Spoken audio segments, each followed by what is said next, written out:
Good morning, everyone. Welcome to Talking Horses. Sarah Albadwi and Andy Serling. It is Wood Memorial Day here at Aqueduct. Are you appropriately excited? I am the most excited of anyone.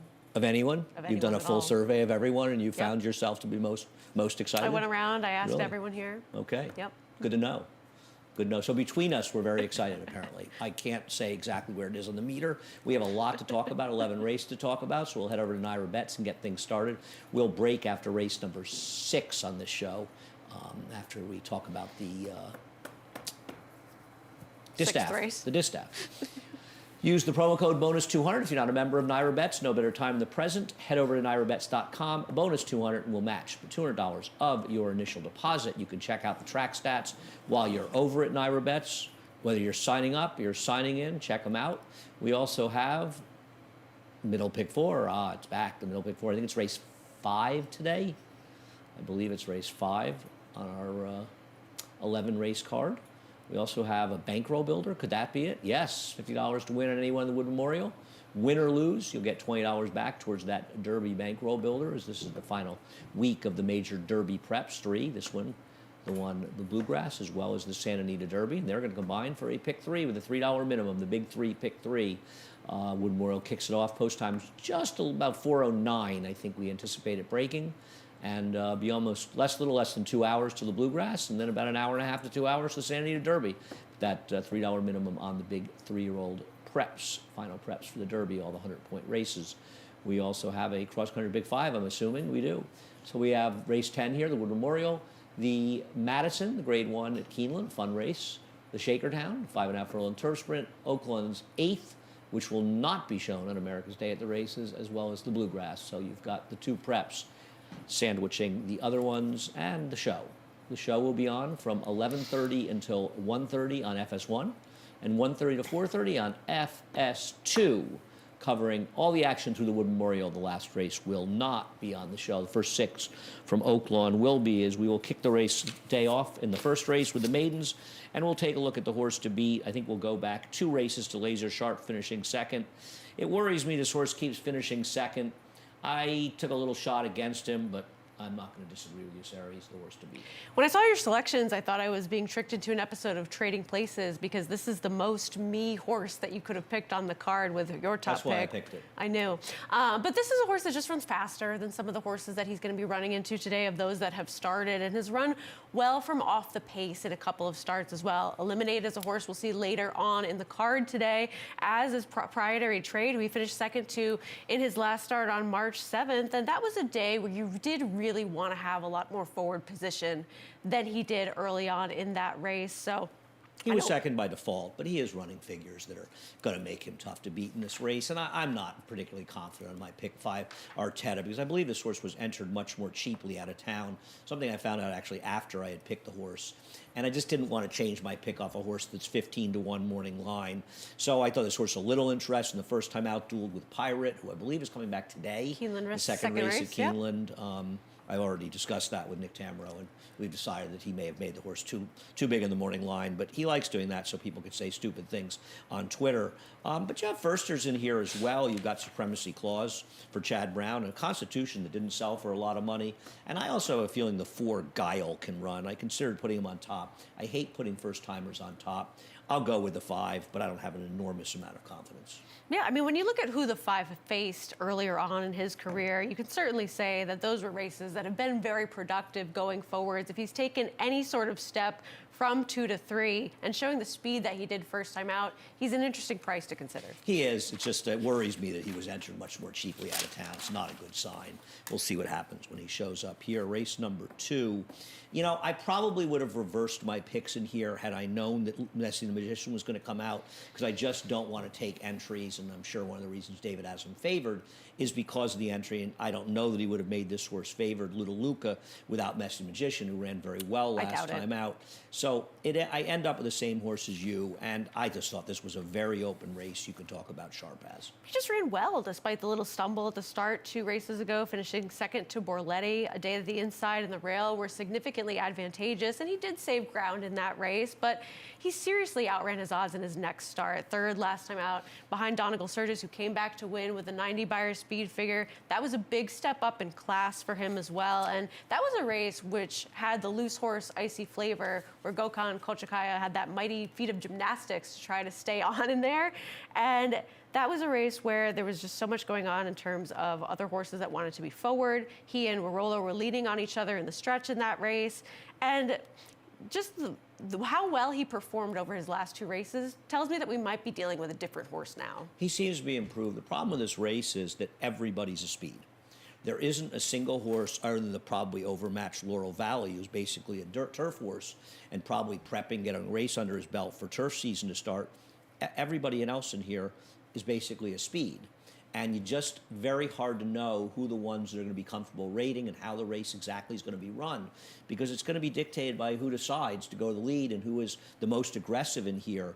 I do agree that Sharpaz has been running well in his last two races, and I didn't like a lot of others. I'm not going to take Kazmike, who's a new gelding for this race. Another reason they shouldn't be listing geldings in the racing form. If you're not going to get 100% right, why bother? And we always get them right here. But he is a new gelding for this race. I'm not taking him off a 2-year layoff. No, of course not. Fortune's nephew, I mean, they're taking the blinkers off. I guess they want to rate with him. I don't have any confidence that he can rate. I don't have any confidence that he's really very good. He's had so many chances at short prices.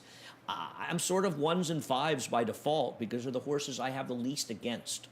Right, and a horse to have something against, I guess, would also be Grey Wing in a way, because that horse was forward and likely going to be speed of the speed in here if they were super aggressive with him and couldn't hold off other horses last time in that common race. Right, but he's 6-1 and too slow on paper, so he's easy to be against. I mean, the horses are going to take money. The horse is going to take money. I mean, I can't take a horse of a 2-year layoff. David has it 4-1 morning line. You want to bet these horses off those kind of layoffs at 4-1? Be my guest. And I don't want Fortune's nephew. So it's sort of, you know, then 4 horses to take money. I'll take the other 2 horses in Little Luca and Sharpaz without a tremendous amount of confidence. Race number 3. Well, my desire in this race was to pick against Candy Tycoon. Who you have on top. I'll let you talk about him, and I'll explain why I'm against him, even though I have him second. I don't love this horse. I mean, I think there were some potentially interesting alternatives. I know that you had picked one that scratched, but this is a horse... No, I picked 2 that scratched, actually. Sorry to undersell, but this is a horse that really did show improvement for the Rudy Rodriguez barn in his last start. We've seen a lot of horses do that as of late, and this is a horse that has those numbers to go back to that would have made him a big contender in a spot like this anyway. The race 2 back, it wasn't good, but that was a day where you did really want to have speed and be towards the inside when he got wired by Ryan's Cat. And I thought that the last race was at least showing that he could get back to some of those races against a field that now this one is likely a little bit softer than that one as well. I have no argument with him. He's probably going to be favored. He should be. I don't think gut feeling will show him as really the favorite. I imagine he was favored because of Bourbon Calling. And Bourbon Calling, we knew he was my original pick. We knew he scratched because he's entered tomorrow. And then, of course, handicapping Thursday's card, I saw Clem Labine was in. Now, David Jacobson could run a horse every day of the week if he could, but I still assumed he'd probably scratch, and he was my other horse. So as I sort of, those horses came out, I didn't want to pick Candy Tycoon, so I switched to Striking Speed, who I'll get to. I don't like gut feeling really at all, sloppy track. I know he's got figs that can win, but I'm not a big fan of this horse. I don't love him either. You have to say that he was overmatched last time, possibly also going a little bit further than he wants to, but it's not as though he has a ton of races that make him super competitive at this level anyway. So I totally get that. Yeah, I just don't know where to go. Majestic Eagle, I mean, I suppose he could win because David Jacobson can always win whether the horse has any form whatsoever or not. Hang Tight looks like he's over his head. Life and Light looks like he's over his head. Wild Banker, I mean, he was claimed for 10,000, 2 back, and he just runs slower figures. Digital's a tough horse to trust, claimed off a bad race. Sloppy Track laid up and drops. I mean, I guess he's not impossible, but he's 3-1 on the line. I wouldn't want him at a short price. You're just not left with that many alternatives. And the interesting thing about Striking Speed, Rob Atras does not have good numbers. He's 4 for 22, stretching out in the dirt off a claim with a $1.06 ROI. But having said that, I think Rob sees that this horse used to run in route races, and he ran well. He was actually solid in route races, and he's in reasonable form. His last race, obviously notwithstanding, but you know, I'll give him a little bit of a pass for that. And it's Rob Atras, who's been going incredibly well. I mean, he's winning at a super high percentage, and he's a horse that's shown that he can be effective in route races. And I know that there's other horses like the 4 Candy Tycoon has speed. Striking Speed is faster, and if he's well meant today, he's going to the lead. Yeah, that's completely fair, and I like him stretching back out as well. And I think it's important to bring up, when you talk about a trainer that doesn't have success with those statistics, the horse himself has already done it, so you at least know that there's the capability. Right. Well, it's an intention move off the claim. The stretch outs haven't worked, but yes, as you say, this horse has gone long before. Race number 4, Petulante is becoming an extraordinarily annoying horse because yes, he just, obviously he's got a lot of issues, but these continual entries and scratches, they don't make these horses popular among handicappers. And now with him scratched, we'll get to Super Chow in a moment. Super Chow becomes the controlling speed, and it does change the dynamic of the race. And as good as Post Time has gotten, it now kind of works against him. But I will say he seems to be a horse that's closing into mediocre paces anyway, and he's been running very fast races. This horse has gotten really, really good.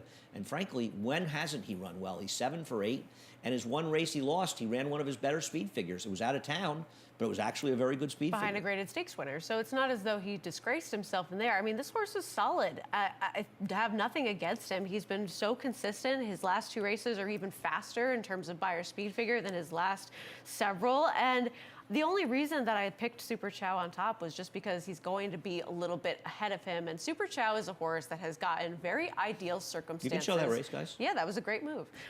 Very ideal circumstances over his last couple of races where he's been able to control on the front end, take advantage of how the track was playing, and cruise off to victory. But now with the scratch of Petulante, as you mentioned, it kind of looks like it's going to set up that way for him again. It does. And he did win at 7 furlongs 2 races back, albeit everything his own way. I'm going to hope that Post Time is just a much better horse than the ones that he's been facing. But obviously the scratch of Petulante is an enormous favor to this horse and basically somewhat of a disservice to Post Time. Yep. I just think Post Time is a better horse. I'm going to hope it doesn't really matter. But clearly Super Chow's chances greatly move up. And the thing is, after Super Chow and Post Time, you're left with 2 horses that are closing running styles, and there's no indication that they're necessarily as good as Post Time. Right. So I'm not saying they can't win, and if Super Chow falls apart, maybe he will one day. He's been in great form, and he ran very well last time. Then they can get into it. Otherwise, I'll take Post Time as the closer with Petulante out. Race number 5. Start out by showing Focus Pocus, who I'm going to be surprised if Focus Pocus loses this race. This horse ran a 63 Beyer back in September. There's no reason with routine improvement he's not in the 70s. I thought he ran extremely well in here. This was a race that ultimately just completely collapsed. The speeds just fell apart in this race. And you'll see this horse come from out of the clouds to win. I just think he's a horse. If he comes back and can run, he's going to beat this field. Yeah, she's been consistent in both of her 2 first starts, showed some good early speed, and lost to horses that have gone on to run in some of the state-bred stakes races as well. Caldwell Loves Gold winning a couple of them. So I have no problems with this horse. This is a clear horse that has some ability. And now having that time off, just as you mentioned, 2 to 3, you expect those numbers to take a bit of a jump up. And if they do, she's going to be very dangerous in this spot. What is the story with Al's Ruby? Probably nothing. But the dam was a 5-time winner. She ran 3rd on debut, won her next start. And there was a little bit more synth and turf in the pedigree, but she was certainly able to handle Can we the discuss dirt. the 6 foals that she had that couldn't outrun you and I in a horse They're suit? not very fast. Right. So whether the dam ran well or not, her production has been atrocious, just awful. And I think that's a problematic thing. This is the first time I remember seeing Christophe Clement with an Alfred horse. Yeah. He may have had one in the past. I don't remember seeing them. I suppose I was just scared by the fact that this horse is a half the horse that can't run. Yeah, I really liked this horse's gait breezes, specifically of the workouts that have been shown on the page. I thought this one could have some forward position coming into here as a slight alternative to the horse that I think is way the horse to beat in Focus Pocus. Yeah, I think the other firster, the 8 Pamplona Red, may take some money in this race, a West Point horse. At least there's some production from this dam that could run a little bit. They paid $160,000 for an Accelerate for this one. I thought this could be the dangerous firster. But I'm not convinced that Calling an Audible can't win this race. We'll show the last race. I mean, it's a heavily bet horse that beat her last time, and I'm not sure she's not going to appreciate the cutback in distance. I'm not convinced that Eddie wasn't asking her to go a little farther than she wants to go. And I know she's had her chances to win, but I think she's actually run well enough that the cutback in distance is going to help her in here. And I'm going to side with horses that have raced. All right. I also was wondering if Miss Lau would ever show up. I She know, needs we a both pace. like her, but she needs to get it together. She did get a sloppy track last time, and she did do a little running two back, so I won't be surprised if she runs a bit better today. Blinkers You're go going on? with the firster. I am going to go with a horse that has experience, bunch of horses that have experience. Race number 6, the distaff, and this was another one that changed when Royal Poppy came out, because the speed coming out is going to make it even easier for the favorite Hot Fudge. And as we look at her and she's in great form, she's now in a position where she could be the controlling speed.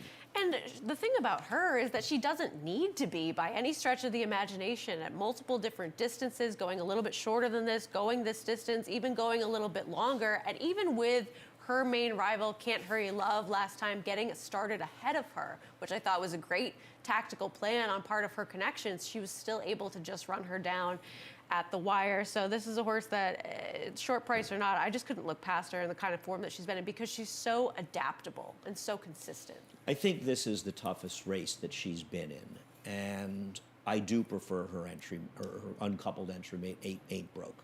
Now, obviously, the lack of pace is a potential problem for her, but this is a horse that has made runs into slow paces before, and we'll show her last dominating win when she obviously was against horses that were just inferior to her. And I do think there's a couple of things to say about her loss to Hot Fudge. First of all, it was a muddy sealed track. Also, I think it's arguable that Eric didn't ride her with confidence that day. He rode her like he was worried that she wasn't going to be able to catch the horses, so he made a premature move with her. In the past, he's been very comfortable sort of just letting her make her move. So I felt like she may have moved a little too soon, too back. And I just feel like if you look at their races, I'm not really sure that her races aren't as good, if not better, when she's run her race than Hot Fudge's. I know Hot Fudge has won a lot of races. They're more stakes, but I think Ain't Broke might just be a better horse. I think she's a little bit better at a mile. That's it for me with her. You know, when she's cut back to the 7 furlongs, yes, one was on the wet track. Another one was a win. Was an 87 still. Bayer with a 5-point win, 5-length win. 113 She's still high run her form best rating. races at a mile, though. She's run, okay, She's very good, we'll but- agree to disagree. I think she's fine at 7, but we can agree to disagree. I think that Fingal's Cave is a dangerous horse. Fingal's Cave is good. And she's going to be in a situation where she's going to be sitting outside a Hot Fudge in this race. And I know she hasn't been running a lot lately. You do get the feeling that Dave Donk was sort of waiting to give her time this year. I don't know if that's the case. But this is a horse, the only race she lost was the Raven Run. She had trouble at the start in there. She She ran the lost to a best horse race at the in time there. was in great form. And she is a little light on figures, but not that light. And I don't want to discount her. I think she's a major player in this race. Yeah, no, she's been extremely talented, and come off the layoff that she had and to win like this. And again, it's not the toughest field in the world facing the Bayshore, and the figure didn't come back that fast, but to show that she still has that ability. I mean, I think her race at Keeneland in the Raven Run really showed her ability to overcome adversity significantly, because she stumbled badly at the start. Coming from behind at Keeneland is not something that it's a really successful move, and I think that she might get overlooked just slightly based on the numbers she's been running, but certainly has the ability. Well, I don't think she's going to. I mean, she's 5-2 on the line. I think that most people will see that she's a major contender. I mean, she is 5 for 6 with a second. I wonder what. So Sheeta Booty, is she training really well, or did Chad think smallish field, I want to take a chance? Because she obviously has to get better. On the other hand, she has a right to improve. I just don't know if she can improve quite enough to be effective against these. But I don't think she's totally impossible. Yeah, she's the interesting wild card in this race if you want to go for some sort of alternative. And I don't mind her cutting back in distance either. I just don't really think she's that fast. I like her cutting back, as a matter of fact. I think, the mile's probably a little better, but I agree. She's turned out to be a horse that wasn't quite as effective going beyond a mile, so 7 furlongs should be fine. The late pick 5 after a quick break. For almost 150 years, the Saratoga name has been synonymous with the finest quality, sustainably sourced spring water available anywhere. Saratoga carries on the rich tradition of its forefathers by crafting each stunning blue glass bottle with the same attention to detail and care that has been its hallmark for generations. Visit SaratogaSpringwater.com today or ask for us by name at your local market or restaurant. Saratoga Spring Water. Make every day exquisite.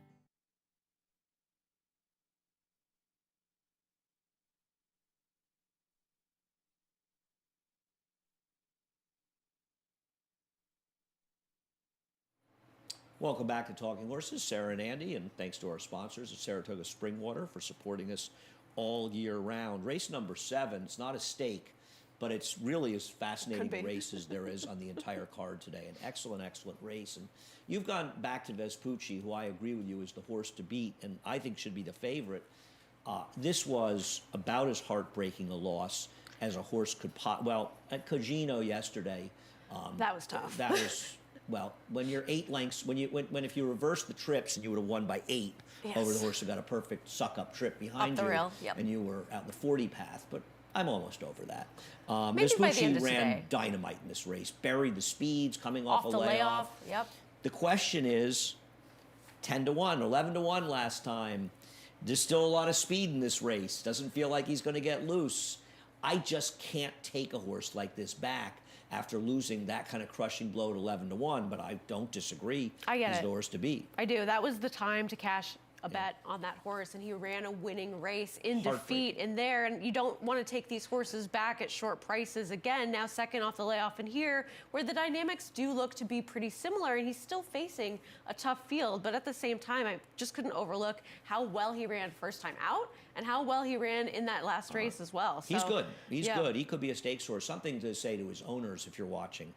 I saw them, and they were showing me the photo. They had it was similar to the Flintstones when the Woodpecker used to make the photos. Yep. And a fuzzy photo saying that they didn't lose the photo. And I understand it's a very frustrating loss.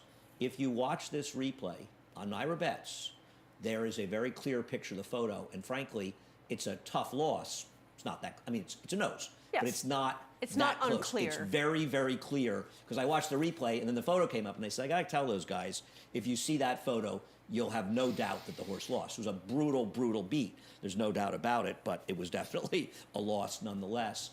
No argument. I'm not against this horse. You know, it's funny. When I first looked at this race, I thought I was going to pick Bendug, who we heard was the second coming of Hindu when he came back here. And to be fair, the rail was gold this day. He was out in the middle of the track. He had to go around Daddy Knows, but a couple of things. I don't like how this horse was lugging in the stretch. Yep. And having said that, he was way against the track. But there's a problem with this race. You know what the problem with this race is? I have a problem with him, but you tell me what the problem with this race is. Every single horse out of this race basically shows themselves to be a minimum of 10 points slower on the Beyer figure. This is a figure that, I mean, aggregation got 100 Beyer. Maybe he was a little helped by the bias. The second horse got a 94 Beyer. I know he came up the rail, but he's about a 76 Beyer, 78 Beyer horse. I think there's a good chance that that figure was really an 83. Now, that doesn't mean he can't win because he was against the track in that race, so maybe it is a good fig. The problem is he's favored on the line. Right. If he ran an 83 and he was 6-1 in here, I would have a different opinion on him. But at 3-1 as the favorite in this group, I cannot endorse betting him. And against the track or not, he's a horse with some quirks and antics. He was lugging in really badly in that race. And I remember that was a race where Maggie was drooling over him before the race with his physical impression. The word was out that he was like a biblical figure coming down to bless us with his performance. Praise he was 1-2 in there. Right, and for him to be that sort of immature and have those antics in that race, that really left a bad taste with me. But he has a pretty good trainer. They're He putting does. blinkers on. He has a good record as well. Getting Lasix the first time. So I'm not going to be surprised when he wins. My problem is I don't want to bet him at 3-1 in this field. Completely That's fair. my problem. And if that figure had been 10 points lower, you might have gotten a better price on him, or you would have gotten a better price. So that's why I think he can win. Listen, I think a lot of horses. I think the horse that you have second in this race can win. Lucency. I just don't have enough room to put all my picks in the top 4.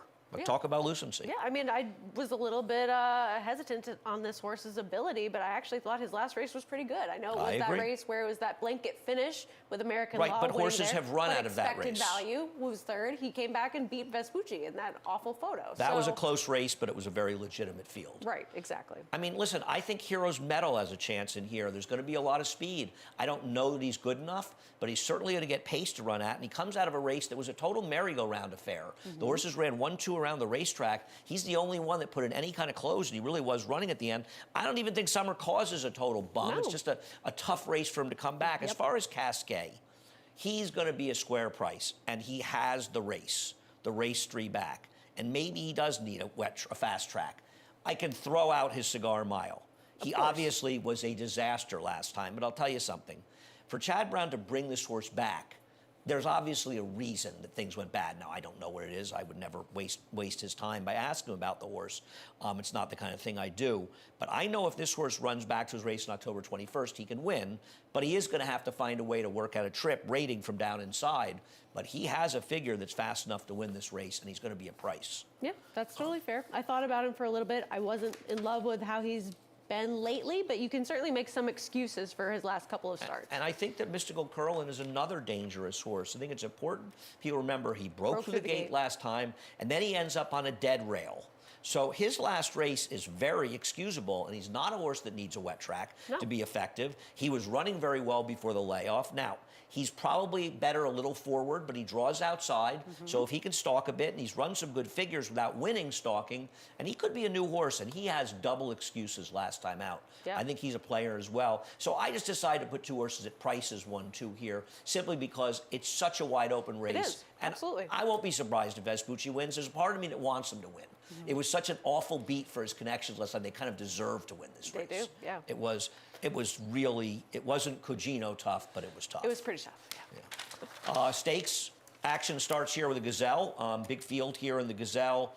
And I'm going to be very interested to see who's favored in here, because I know the horse is a maiden, but in my opinion, this horse, Where's My Ring, and we'll go two back to the maiden race, is supposed to be favored. She is simply running faster figures. She's running against better horses. I mean, Kinza, what would Kinza be? Even in this big field, Kinza would pay $320 in here. 2 to 5. And if or she shorter. could get into the Kentucky Oaks, assuming she wins in the Santa Anita Oaks, she's a Bob Baffert horse, if you're not familiar with her, she'd be one of the favorites in there. Absolutely. So this is a very good horse. I don't love the fact that she's been second 3 times, but she ran a big figure in losing here. I just think she's supposed to be favored in here. And I like that they're coming here to secure those points and really think that she has the opportunity to do so, because if you stay in California and you face some of the Bob Baffert horses. Well, she was entered in the fantasy last week as well. Oh, okay. They decided to change and opt for here. Yep. Obviously, an easier race. Right. So I mean, it bolsters your opinion, but I do want to mention that. Yeah, absolutely. To find that kind of spot for this horse, because clearly they know that she has some ability and they want her to get those winning points to be able to get into a race that they think that she could win. And this is a good pathway to try to do so, because when you look at the other horses that are short prices in here, and namely Life Talk, don't you want Where's My Ring instead? Yeah. Yeah. Yeah, I think Where's My Ring is a much, much more likelier winner. We'll get to Life Talk eventually. I'm not a big fan. We'll talk about the Busher. I tell you, I wish Carmelina had drawn better. Poor Butch Reed. The post position draw, Butch did you no favor this weekend, and my heart breaks for these horses, because I like both of these horses, and she ran very well. I know Timeform US has her as the speed, but I wish I could find a way for Craig to fix the algorithm for these outside post horses in short-run, 2-turn races, and there's nothing he can really do about it, I guess. And the other problem is, with regulatory risk inside of her, who has to go, it's going to be very hard for her to clear going in. And, I bet her last time, and that was kind of the time. But I'll say one thing. Not only is the guy a terrific trainer, the only time she's run badly on the dirt, she was on a dead rail in Saratoga. So this is a horse that's always shown up when she's had a chance in her races. Yeah. She's a neat horse. She has ability. She certainly has the talent. She's going to be forward in here. I just didn't really think that the pace situation was going to play out well for her. But to ignore that she has ability would be silly. She drew inside. I'd have her much more prominent in here, even though I have her third. I'll tell you something. I don't get Jin Jin. I have her fourth by default in here. But where is her good race? I don't love her either. It's kind of like a situation where you have the inconsistencies of the Brad Cox fillies this year with West Omaha, her being one of them. Tarifa was one of them until she came out with those 2 big performances. And I think we're still waiting for her to come up with that bigger race. Well, when's it going to come? Because she runs the same figure every time, and it's just likely too slow to win this Right. race. I just thought that she would get some pace today and doesn't need to be forward with other horses that do need to be, and at least has been that model of consistency. Okay. So I don't love her, but I picked her second. Neither of us are fans of Life Talk. You have her fourth. I have her nowhere. My problem with her isn't necessarily just her last race, though you do have to mention that she ran horrifically at 2 to 5. Now, they do come back with her, so it's probably a good sign, and maybe something went wrong that day. The problem I have with her is not so much that race, it's this race. Because she was so with the racetrack. This was the phoniest of phony performances. She was on a gold rail. Yep. She was setting a wickedly slow pace in there. And she also was not beating much of a field. I mean, Shimmering Allure, she was the favorite in the what is it, the Busher, whatever, the race, the Busanda. She was awful in there. Now, maybe something went wrong. We haven't seen her since then. But I'm thinking that Demoiselle was a bad field, and she is completely dressed up. She's got that Breeders' Cup. She's got the Frisette. And I just don't know if she's very good. I don't think she's that talented either. And even her big maiden win, she was able to control in that race as well. And I don't love when Todd Pletcher goes to the blinkers. Well, she didn't control in her maiden win. She closed. She was 2 to 5, though. It's on your form. I don't have a form. She won by 6.5 lengths, and she was okay. Well, you have PPs. I do, yes. Yeah, she won from behind. I don't love when Todd goes to the blinkers. I know that it's usually a desperation move. You're right. It's something that can be successful with Forte, with Malafide. Anything can be successful. But the numbers like say it's a bad move. No, you're right. Those especially are exceptions. off a bad race. Those are exceptions. And by the way, Forte won. He won by that much. I mean, it's not like he was always a good horse. Yes. It's not as though Forte's Jim him. Dandy was somehow so much better than any race he had ever run before. Right. I think listen. I don't like it off a bad race. Most of the time, it's an act of desperation for trainers, and Todd's numbers bear it out. Yeah. It's just trying something in a lot of cases. Doesn't mean it can't work. Sure. And by the way, didn't Malathot lose when they put blinkers on and then win her next race? I think so, yeah. Yeah, so anyway, I really like Barbara Tina in here. Okay. She is a very, very interesting horse to me.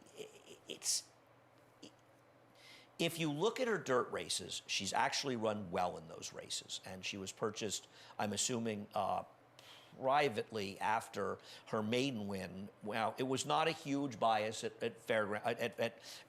Ellis, and that was the race I tried to watch, and my head was spinning. I almost had vertigo trying to watch that race at Ellis. I think she ran well in her next start at Churchill in the slop, and I find it really interesting that two things. First of all, she's the only horse that closed effectively in her last race. In fact, the fourth place finisher who tried to close in there and wasn't effective, she came back to win the Bourbonnette Oaks. And suggesting that the horse who won, who was forward in there, had an advantage. And I think she did. The other thing is, Brad didn't run her in the Bourbonnette Oaks, where she would have been one of the choices, and it's a good purse. He wanted seemingly to run her in a dirt race and maybe see if he can get points to be in the Kentucky Oaks, which says to me that Brad thinks, number one, she can handle the dirt, and he wants to see if she can class up to these and run it here. I really liked her last race. I really think she's a super, super interesting horse in here, and I like Barbara Tina quite a bit today. All right. I don't have any big argument against her. The horse. Oh, we haven't even talked about your top choice. Yeah, I'm sorry. it's fine. It's okay. No, I just forgot. It's fine. How is she going to win? She needs to get quite a bit faster. You think? Yes. But this is a horse that is gigantic. And so one of these horses that keeps breaking from the inside, which unfortunately she's going to be doing again today, but she just has had these issues getting out of the gate cleanly and being stuck in behind horses, which is kind of what happened to her in the Suncoast at Tampa. Her last race wasn't very good, but we did see Leslie's Rose bounce back out of there. So I wouldn't want to use that as the reason to like her, though. What? That Leslie's Rose it's a got a questionable ride in that race. Even Irad admitted he blew the ride. It's that she had a trip behind Power Squeeze, who came back to defeat Ways and Means. Well, she was extraordinarily lucky to beat Ways and Means. I know Ways and Means had a terrible trip, lengths. but Power Squeeze is a good horse. It's got a terrible ride, actually. Let's be clear. Sorry, Irad. It was not a good ride. Yeah. But Power Squeeze has some ability, you know? It's not as though she's just got lucky to win that race. I know Ways and Means was unlucky. I don't know with that trainer. I don't know what to say. I don't know where her perfect trip or not. I don't know where her 92 buyer came from. So I don't know, to be honest with you. I don't know. We'll see. Listen, she's a big price if you like her. She's only 6 to 1 in the line. Not that big of a price. She should be 20 to 1 in this line. No. Well, she is kind of woefully slow, isn't she? Who's so incredibly fast? Most of the horses are faster than she is. So, most of them, relatively speaking. Good luck. Race number 9, the Bayshore. I'll be interested to see who's favored in here. And maybe it's Maximus Meridius, and maybe his performance is a bit of a gauge looking at the Gotham going forward. I have no problem with him. I thought he ran very well last time. I love this barn. I wouldn't take him as the favorite, but he certainly can win. Oh, absolutely. I like that they're cutting back a little bit in distance with him. I didn't think he ran that poorly going over the sloppy sealed track in a race that was tougher than this one. And I think that he has just been working so well throughout his time in this barn that you have to imagine that they're going to get a more consistent effort from him today with that slight cutback in distance as well. I just really want to take a super short price on him as a horse that... Do you think he'll be a super short price? I mean, I'm not sure proprietary trade's not going to be favored. We'll look at his last race. I'm not sure the public is going to be able to resist a 5-length 85 buyer winner from the Chad Brown barn. I know it was a wet track. I have concerns about this horse, and I'm very curious to see what he does today because this was a big speed track, and he was able to get loose. And if he gets loose from Shady World and Classic Joke, he's going to be going pretty quickly. And I wonder if they're intent on having the lead. And the problem I have is that Chad Brown loved this horse first time, and he didn't run well. It was Gulfstream. So well, no, there was a lot of horses taking money in that race. He actually did take some money there. But forgetting about that, he didn't win rating. So I have some concerns that he's going to be as effective without the lead. And he comes off of a big win on a speed favorite track. Now, you know I'm rooting for this horse. Sure. I'm also rooting for his couple stalemate, who I don't think is impossible in here, reasoned analysis. But I am worried that his last race is a little bit dressed up, frankly. Yeah, I agree. So I have him a little bit further down as well. But you and I both ended up on Mission Beach, who, honestly, one of his best races to me was actually his Hopeful, because he was enthralled in that pace that completely disintegrated and fell apart and still held on for, I think, 5th in that race that was upset by Nutella Fella. Then he's running against Nisos. Then he learned how to rate and be successful doing so when switching over to the Brittany Russell barn. And he was just so against the racetrack last time after breaking slow and being wide. Well, it was a really stupid spot. I mean, let's be honest here. Whoever made the choice to try the Withers with him. But to be fair, they're thinking Triple Crown, whatever. They thought he had ability.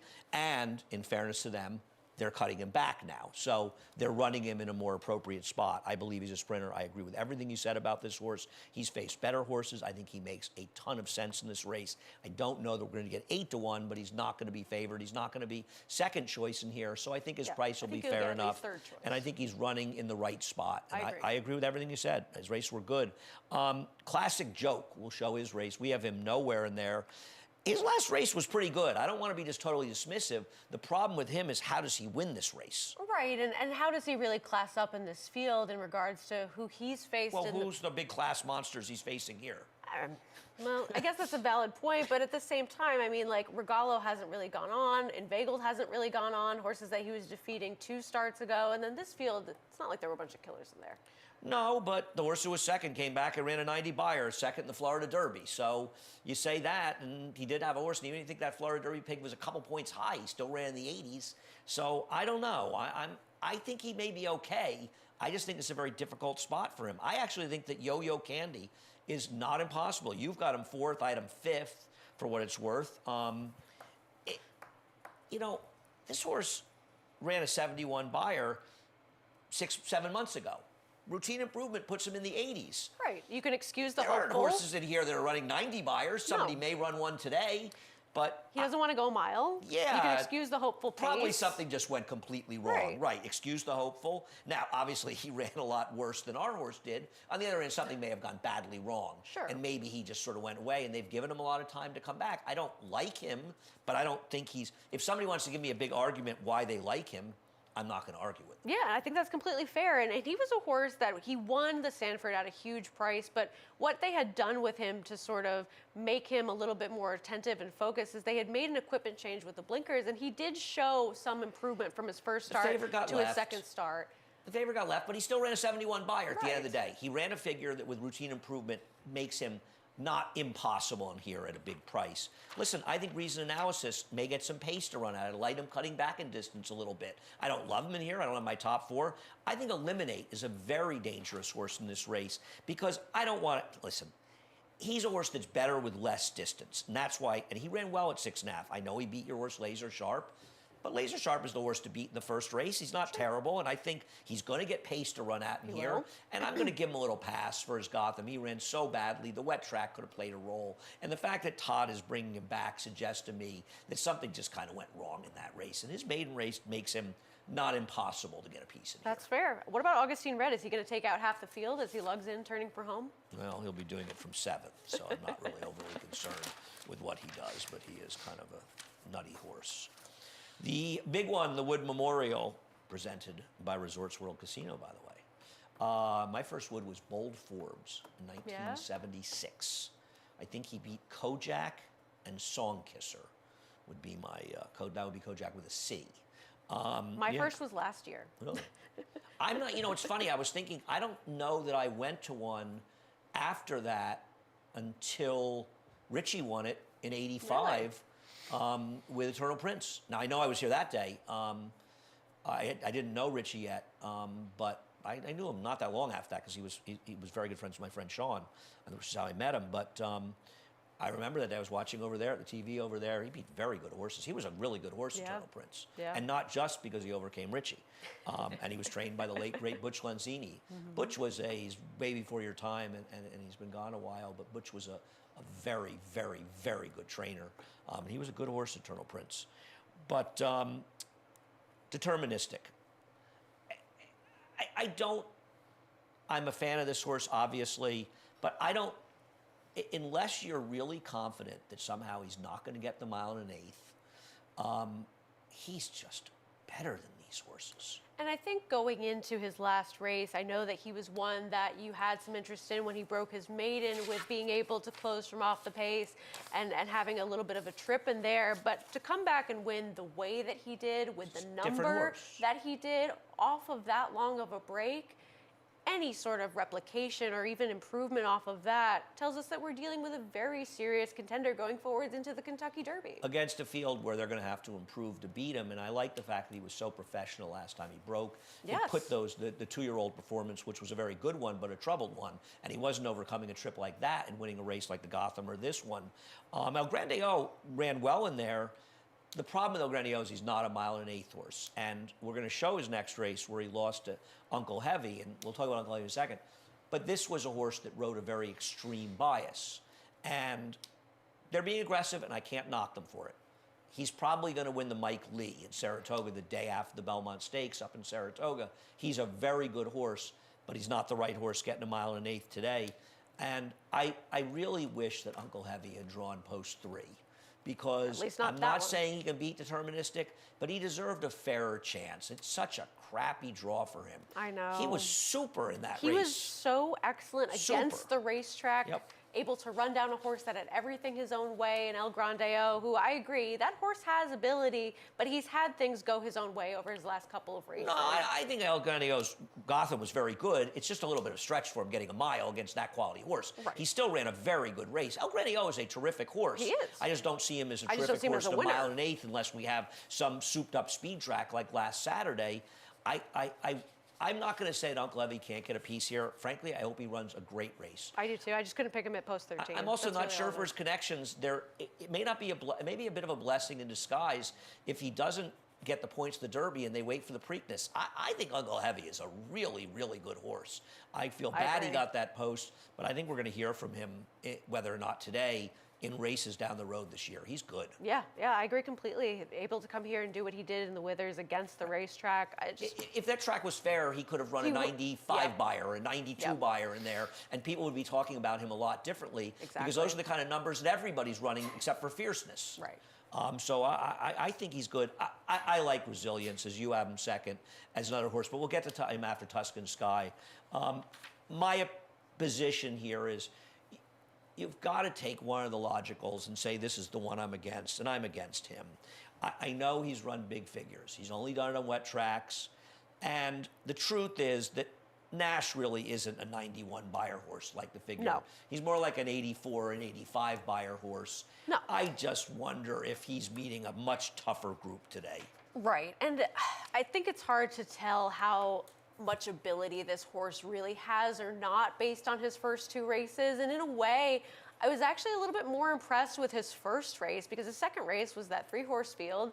He was beating up on Nash, who I don't think a ton of, and his first race was one where he was coming from a little bit further off of it and closing in pretty stoutly to that pace in there. So I kind of wonder where his actual ability lies, and this is not the best time to find out at a shorter price. It's the only time to find out. I mean, I'm not going to bet him in a relatively for wagering short price, purposes. Right, but yes. I mean, they've got running him in the right race, and I don't knock them for that. I just don't particularly like him. I do like Resilience. I think one of the things I like about Resilience, and I think if Deterministic loses, he's going to lose to this horse because if Deterministic takes this little bit of a step back, he's not as effective at a mile and an eighth. This horse will be effective at a mile and an eighth, and this is his maiden win. And I think you have to like the fact that every single Beyer figure he's run has been faster than the one before it. Absolutely. You love seeing that progressive improvement as horses really mature and figure things out and get faster. And maybe he didn't love the sloppy sealed track last time, but he still ran pretty fast in that Risen Star behind some decent horses who we're going to see. Sierra Leone come back today in the Bluegrass. We saw Track Phantom come back. We saw Catching Freedom come back with a win, and he was fourth in that field. And I don't think that was really a particularly bad effort from him. So now coming in here, I think that there's just so much room for him to build on that performance as well. He draws incredibly well on the rail. I think he is an interesting other player in this race. Anybody else we should be talking about? I didn't. Oh, I do want to talk about Gettysburg Address, who is my third or fourth in your supers horse. Okay. Well, this horse actually ran well in the Smarty Jones. He was completely eliminated at the start of that race, and he made an effective run. And if you're one of those people who thinks Catching Freedom is the cat's meow, why would you not think this horse is okay? Now, do I love the fact that Windstar gave up on him? No, I don't love that. But he runs on synthetic last time. I couldn't care less what he did in that race. And then he caught a sealed track the race before that. His Smarty Jones gives him a chance to pick up a piece in this race. He's not exactly a horse that's going to be doing anything early in the race that's going to inhibit him from being there at the finish if he puts in a little run. And he's my long shot to get third or fourth in your super because I just don't see El Grande Oak check doing well, and if I'm against Tuscan Sky, it opens it up a little bit. That's fair. I wish Elysian Meadows ran a little bit better last time. I like him. I don't love him in this spot. Thank God. Race number 11, a solid maiden race to close it out. It's an excellent late pick 5, to say the least. A couple of horses that weren't major contenders were scratched. We'll start with Peony on the rail, who is favored in the morning line. He's going to beat me. I'm sorry. He got caught from way back in this race. Another horse, she did. Thank you. She got picked up for second. She comes back in 15 days. She should have won this day. And such a short price last time to not get the job done. And maybe 6 will be better for her than 7. I think that's really the only reason why I have her in the mix, because she can win. I don't want to be right. I just don't no, like her. It's completely fair to go in a different direction than her after the disappointment last time. But I do like her getting a little bit less ground to work with because she ran pretty well first time out and was a better price in that race as well. Maybe 7, just a little bit too long for her. Couldn't quite stretch it out to that distance, but she's tough to trust. Yeah, I prefer others. Talk about Ariana Rye. This is a horse that you had a little bit of interest in last time, losing to a second-time starter for the Clement stables, and I thought ran well. You know how many second-time starting Clement horses have won since you gave that speech on the show? This one. No, 3. 3, actually. 3. Since you gave that speech, they're winning like they're winning like they're falling off of trees. Like it's like apples falling off of trees in October. It's like when I said that Chad Brown putting blinkers on with certain maidens doesn't do well, and then he won with I think Careful Wally with World. trainers like Christophe Clement and Chad Brown. Well, it's just because I said it. This horse could could have won that race if she got out of the gate and she hadn't lugged in badly in the stretch. She really could have won that race. I don't disagree. I think the one problem I have, and I don't have any big problem with her. I kind of think she's a horse to beat, to be honest. She was geared up to win first time, and she had some Maybe bad not so habits. much. I wonder if she'll run back to it, Sure. which gives me Granadilla, who showed speed, took money, showed speed in her first race. She was involved with Enfuego. Something seems to have gone wrong. She comes back 6 months later. She's got plenty of pedigree. I'm going to take her. I think she can be the speed. I think she can wire the field coming off the layoff, which is why I have her. I don't think she'll be 8-1, but I'd be very happy with 9-2 on her. Yeah. Better Be Smart is a bit of an enigma for me because I think that she ran very, very well last time. She broke extremely sharply. Joel rode her in the race, but there was tons of speed. Then he's stalking behind horses. Now, I don't think the rail was bad at this point, but now Joel wants to come between horses, and she's very tentative going through. The hole is there, but that horse drifts, so now it's not sort of there, and then it's there. And I think that this horse actually is better than that race, and I think she'll be forward today. But I also am concerned that this race was a bit of a stinker. Right. I did not love the field that she was facing in this start. And I agree, she didn't really seem to want to go for that position. And now drawing to the outside is likely to help her. But at the same time, I thought that she was running into a couple more horses that I liked a little bit better than I her. agree. No, I agree. That's why I'm concerned. But I think she is better than she looks, but she might be one of these horses of these no trips and slow races. There's also a gun runner firster for Linda Rice, and I know she doesn't win a lot of firsters, but she won that race the other day with a 77 buyer, and it's hard to ignore this horse's form. That's a very big price to pay, even for a gun runner, given the dam side pedigree. Right, and I like the workouts for this one as well. I threw this one in the mix further down just because Linda, again, not known to fire with those first-time starters, but she has been a little bit more productive as of late. I don't want to completely dismiss that horse. Sarah, thank you so much. Thank you for watching. Head over to Naira Bets. You can finish the circle, close the circle. Head to Naira Bets. If you're not a member, use the promo code BONUS200, and we will match the $200 of your initial deposit. Once you're at Naira Bets, check out Track Stats. You can sign up. You can check it out. Head on over there. We've got the middle pick 4 in race. I was thinking middle pick 4. I said cross country. No, I didn't. I was thinking middle pick 4. I'm used to saying cross country pick 4. You get the pattern going. Pick 5, whatever the hell it is. There should be a cross country pick 4. Please, enough. I get enough meaningless emails about. I get about 20 emails every day about the cross country pick 5. I got to get off that chain. I got to jump off that freight train. Middle pick 4 is in race 5 today. We also have bankroll builder in the Wood Memorial, the last one, I believe. Bet 50 to win in the Wood Memorial, and we'll give you $20 win, lose, or draw in the Wood for your bankroll, which is coming up 4 weeks from today. Now we have the cross country pick 5. No, we have the big 3 pick 3. How could I forget that? The big 3 pick 3, $3 minimum. Wood Memorial, Bluegrass, and Santa Anita will kick off with the Wood. Just around 4:09, I believe, is our scheduled post. The Wood will be part of the cross country pick 5, as will the Bluegrass. The cross country pick 5. You can get there, guys. What do you like in the Bluegrass? I couldn't. I've barely looked at it. What do I think? I think I'm not a big fan of Just a Thought. I think he'll be overbet. Just a touch? Just a touch, whatever his name is, right? Whatever. But I thought it was probably between him and Sierra Leone. Who else can win there? Dornock, I guess, but I didn't really like him either. He's not for me, but I suppose he could win. The Madison's a fun race, by the way. Yeah.